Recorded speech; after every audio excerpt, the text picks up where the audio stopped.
Hello, everyone. Welcome back to yet another political episode. So we got another race to talk about, and they just had an election yesterday and last night. That, of course, is going to be the Caribbean nation of Jamaica, a country that we should all be familiar with. They have reelected their prime minister, Andrew Holness, last night. He has, of course, obtained the maximum majority needed to win, which is 32 seats needed for the majority of prime minister.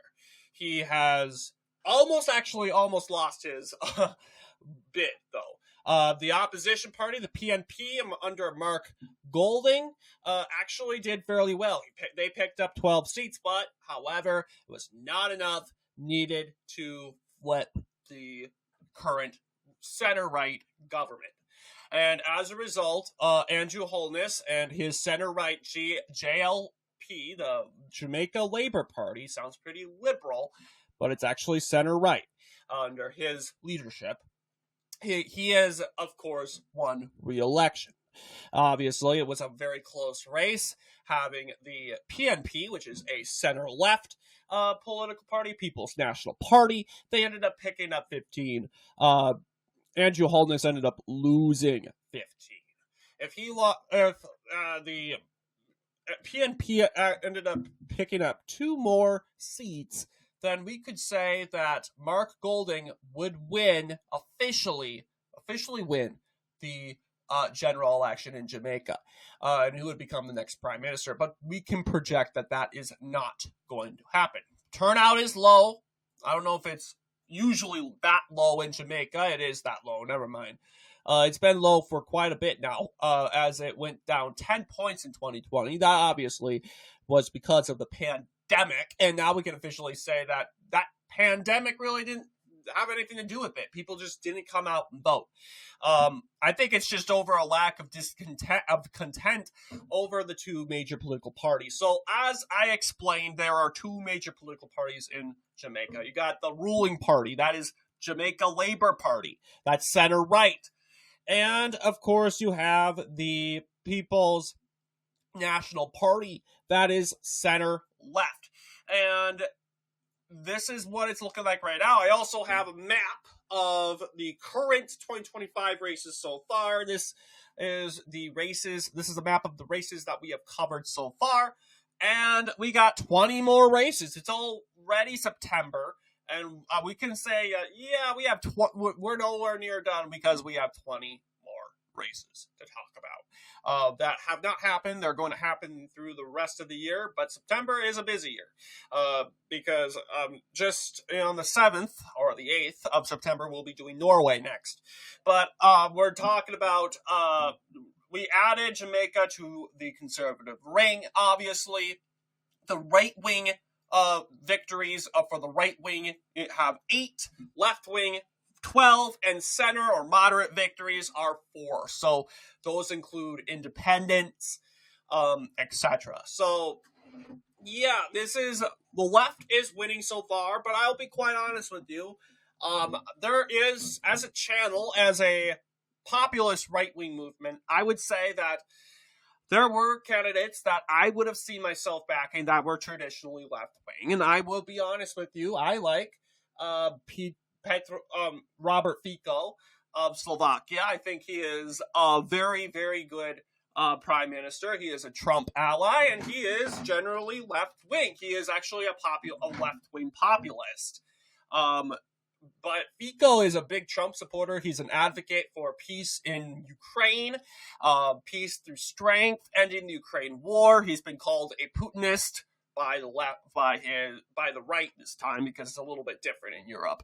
But yes, he's a populist left wing and conservative. Who would have known? He's a conservative, but although a conservative leftist. But that's so. How I would portray these left-wing victories, I would say, as of right now, I don't see any left-winger that I would see myself publicly backing politically. I do, however, think that I gave an example of one candidate that I would like to see win re-election. That would be Robert Fico. And, of course, the president of Slovakia, Petro. who was elected last year, and I just think relations have soared with Slovakia and the United States to historic highs. This is the highest Slovakia and the United States have been with political relations, and I have to think it's because of the anti-neoconservative leadership that is in there. So I back the administration in Slovakia 100%. But when it comes to center-right governments, you'll see a lot of them, like Germany is fake. Like the current administration is so anti-Russia. They're like, we have to stand with Ukraine. We have to stand with Putin. It's just so lopsided. So I think this would be mixed reactions with this channel when it comes to political spectrum. But yeah, I could see myself somewhat backing Andrew Holness. I don't know, as a center-right conservative, and he's a conservative also. Peter Phillips is, well, no, he's not the leader anymore. You got Mark Golding. He is now the leader. I think he's a white guy. He looks like a white guy. I might be wrong, but he is Jamaican. That's his nationality. That is his citizenship. And he was born here. He might have had some English blood, and I think he does. But looking at this guy, he looks pretty Caucasian to me. But yes, he ends up losing quite a bit.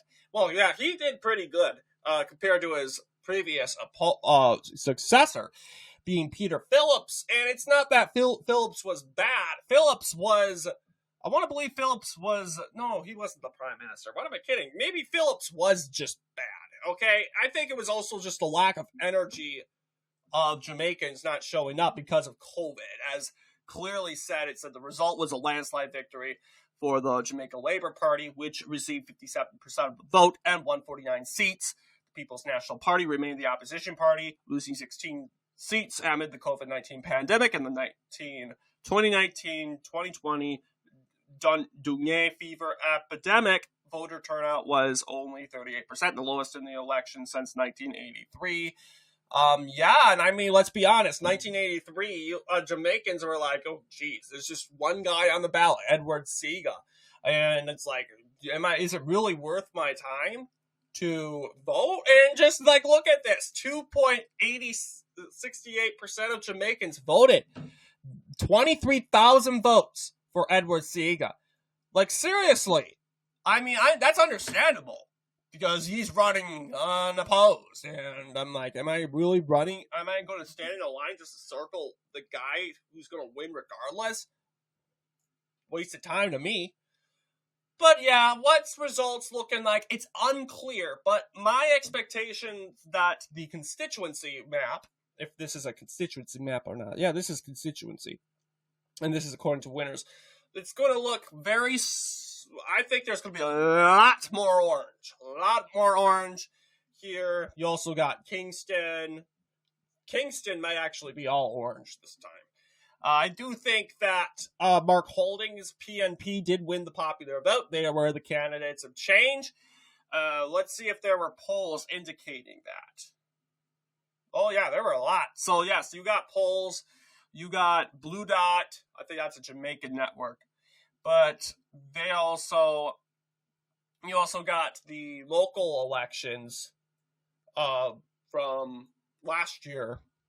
And the PNP did pretty well, 51%. So they were the candidates of change. They delivered a massive flipping spree, but it was not enough. And I think if you are Andrew Holness in this situation, you should be concerned, but you shouldn't panic. There is a good chance that you're still winning re-election because 2020, the JLP won a supermajority. Huge supermajority. And that supermajority was big enough that if Jamaica was let's just say the ruling party screwed up so badly, they would lose tons of seats, but it wouldn't be enough for them to be removed out of power completely.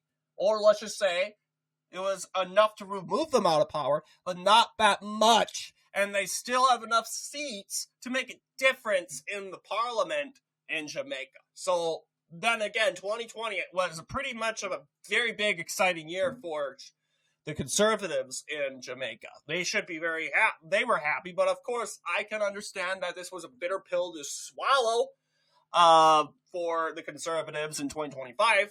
Their supermajority is gone. They're holding on by only 2 seats. 2 seats is the majority.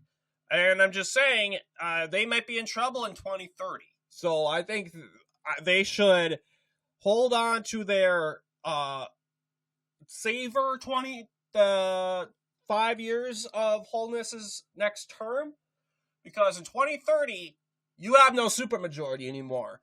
Now Andrew Holness needs to worry, and he might actually throw the ring if he want.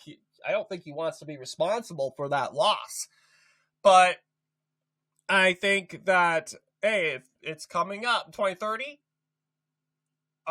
it's going to be a year where, it's going to be a critical year because you don't have a supermajority anymore.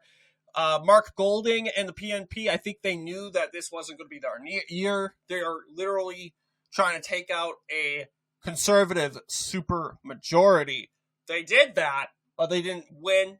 If they were trying to win that prime minister, then I think that was the wrong intention. That was the wrong thing to aim at. You should be aiming at flipping as much seats as possible so you can actually end up winning in 2030. That's your goal.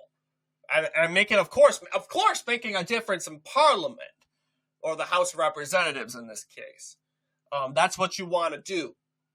And I think, they just have it. There's a 2 seats difference, and that's very good. That's not at all a supermajority for the JLP. And I think personally, they got JLP held on to power, but they're pretty much done in 2030. I do not see the JLP pulling off a win in 2030. Unless they really do things that are very, very popular, unless we see a schism in the PNP. And I mean, it's 5 years. Anything can happen in 5 years.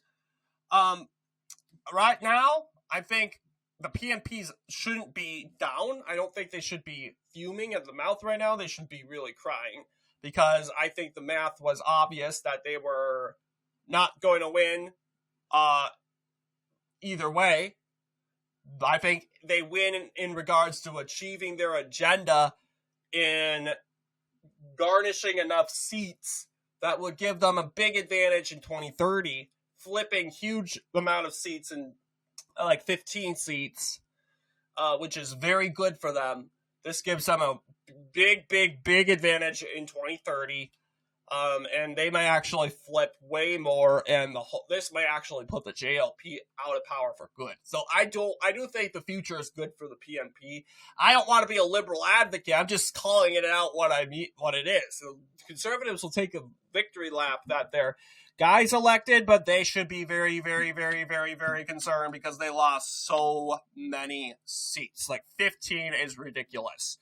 And that honestly, and that will do damage in the 2030 election. But anyway, what do you guys think in regards to this video? Let me know down below. And as always, I'll see you all in the next political episode.